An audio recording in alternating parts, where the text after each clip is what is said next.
പള്ളിത്തർക്കം അതിരൂക്ഷമായി തന്നെ നിലനിൽക്കുന്ന കാഴ്ച കണ്ട ഒരു ദിവസമായിരുന്നു ഇന്ന് രണ്ടു പള്ളികൾ ഏറ്റെടുത്ത് ഓർത്തഡോക്സ് വിഭാഗത്തിന് നൽകുക എന്നുള്ള സുപ്രീം കോടതി വിധി നടപ്പിലാക്കാൻ ചെന്ന പോലീസുകാർ പരാജിതരായി മടങ്ങിപ്പോകുന്ന കാഴ്ച കണ്ട ദിവസമാണ്. അതുകൊണ്ട് തന്നെ ഇന്നത്തെ കാര്യത്തിൽ ആ കാര്യങ്ങളാണ് ചർച്ചയ്ക്ക് വെക്കുന്നത്.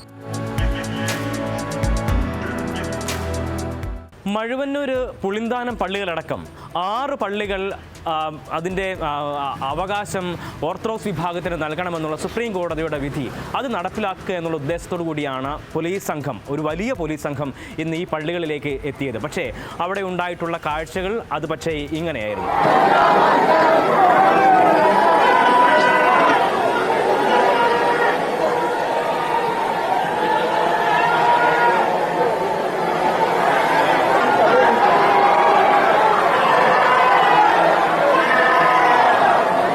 ശക്തമായിട്ടുള്ള പ്രതിരോധവുമായി യാക്കോബായ വിഭാഗം ഈ പള്ളിയുടെ ഗേറ്റിന് അകത്ത് നിൽക്കുന്ന കാഴ്ച അത് ഇന്നലെ വൈകിട്ട് മുതൽ തുടങ്ങിയിട്ടുള്ള ഒരു പ്രതിരോധ പ്രവർത്തനമായിരുന്നു.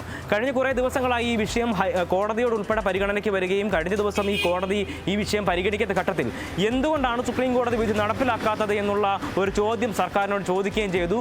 അടിയന്തരമായി തന്നെ സുപ്രീം കോടതിയുടെ വിധി നടപ്പിലാക്കണമെന്നുള്ള നിർദ്ദേശം ഹൈക്കോടതി സർക്കാരിന് നൽകുകയും ചെയ്തു. അതിൻ്റെ അടിസ്ഥാനത്തിലാണ് മഴുവന്നൂർ പള്ളിയും പുളിന്താനം പള്ളിയും അത് ഏറ്റെടുത്ത് ഓർത്തഡോക്സ് വിഭാഗത്തിന് നൽകുക എന്നുള്ള ലക്ഷ്യത്തോടു കൂടി പോലീസ് അവിടേക്ക് എത്തിയത്. 500-ലധികം വരുന്ന പോലീസ് സംഘമാണ് ഇന്ന് മഴുവന്നൂർ പള്ളിയിലേക്ക് എത്തിയത്. പക്ഷേ ആ പോലീസുകാർ നിരവധി തവണ ഇത്തരത്തിലുള്ള സന്ധി സംഭാഷണം ഉൾപ്പെടെ നടത്തി ഈ യാക്കോബായ വിശ്വാസികളെ ഏതെങ്കിലും തരത്തിൽ അനുനയിപ്പിക്കാനുള്ള ശ്രമങ്ങളൊക്കെ തന്നെ നടത്തിയെങ്കിലും ഒരു തരത്തിലും തങ്ങളുടെ നിലപാടിൽ നിന്നും തങ്ങൾ പിന്നോട്ട് പോകില്ല എന്നുള്ള ഉറച്ച നിലപാട് യാക്കോബായ വിഭാഗം ഏറ്റെടുക്കുകയായിരുന്നു. ഈ പള്ളിത്തർക്കം വിഷയം അത് 1934 സഭാ നിയമം അനുസരിച്ച് നിലനിൽക്കുന്ന സഭാ നിയമം അനുസരിച്ചുകൊണ്ടുള്ള ഒരു വിധിയാണ് 2017 സുപ്രീം കോടതിയുടെ ഭാഗത്തു നിന്ന് വന്നത്.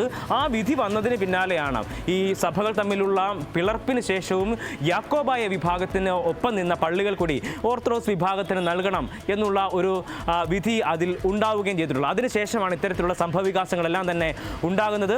ഏതാണ്ട് 60-ൽ പരം പള്ളികൾ, ഏതാണ്ട് 60-66-ലധികം പള്ളികൾ ഈ നിലയിൽ ഈ ഉത്തരവ് പ്രകാരം ഏറ്റെടുക്കുകയും വലിയ രീതിയിലുള്ള സംഘർഷങ്ങൾ നമ്മളെല്ലാവരും തന്നെ കാണുകയും ചെയ്യുന്ന ഒരു സ്ഥിതി ഉണ്ടായിട്ടുണ്ടായിരുന്നു. അതിന് സമാനമായ രീതിയിലുള്ള പ്രതിഷേധങ്ങളും പ്രതിരോധങ്ങളും ഒക്കെ തന്നെയാണ് ഈ കഴിഞ്ഞ ദിവസങ്ങളിൽ ഉണ്ടായത്, ഇന്നും ഉണ്ടായിട്ടുള്ളത് എന്നുള്ളതാണ്. എന്തായാലും യാക്കോബായ വിഭാഗം ഈ സുപ്രീം കോടതി വിധിയെ ഒരിക്കലും ഞങ്ങൾ ധിക്കരിക്കുന്നതല്ല, മറിച്ച് വിശ്വാസം സംരക്ഷിക്കുന്നതിന് വേണ്ടിയിട്ടുള്ള പോരാട്ടമാണ് തങ്ങൾ നടത്തുന്നത് എന്നുള്ള ഒരു വിശദീകരണമാണ് ഇവരുടെ ഭാഗത്തു നിന്നും ഉണ്ടാകുന്നത്. പക്ഷേ ആ നിലയ്ക്കല്ല, മറിച്ച് ഇത്തരത്തിലൊരു വിധി സുപ്രീം കോടതിയുടെ വിധിയുള്ള ഘട്ടത്തിൽ അത് നടപ്പിലാക്കുക എന്ന് പറയുന്നത് സർക്കാരിൻ്റെ ഉത്തരവാദിത്തമാണ്. സർക്കാർ ഓർത്തഡോക്സ് വിഭാഗവുമായി കൂടിച്ചേർന്നുകൊണ്ട് ഈ ഒരു വിധി നടപ്പിലാക്കാതിരിക്കുന്നതിനുള്ള ശ്രമങ്ങളാണ് നടത്തിക്കൊണ്ടിരിക്കുന്നത്. അതുകൊണ്ടാണ് ഇത്രയും സംഭവങ്ങൾ ഉണ്ടായിട്ടും പലകുറി പോലീസുമായി വന്നിട്ടും പരാജയപ്പെട്ടു പോകേണ്ട സ്ഥിതി ഉണ്ടായിട്ടുള്ളത് എന്ന് ഓർത്തഡോക്സ് വിഭാഗവും ആരോപിക്കുന്നു. അങ്ങനെ ആരോപണ പ്രത്യാരോപണങ്ങൾ നിൽക്കുന്ന ഘട്ടത്തിലും ചർച്ച് ബില്ല് എന്നുള്ള ഒരു കാര്യം കൂടി ഈ വിഷയത്തിനിടയിൽ ചർച്ചയ്ക്ക് വെക്കുന്നുണ്ട്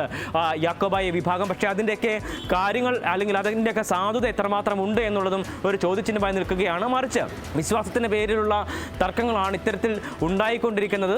ഒപ്പം സുപ്രീം കോടതിയുടെ വിധിയാണ് ഇത്തരത്തിൽ നടപ്പിലാക്കാൻ കഴിയാതെ പോകുന്നത് എന്നുള്ളതാണ് ഒരു ജനാധിപത്യ രാജ്യത്ത് ഉണ്ടാകുന്ന, അല്ലെങ്കിൽ ജനാധിപത്യ രാജ്യത്തിൻ്റെ ആ ഒരു അവസ്ഥയിൽ ഉണ്ടാകുന്ന ഏറ്റവും വിഷമകരമായിട്ടുള്ള കാര്യം.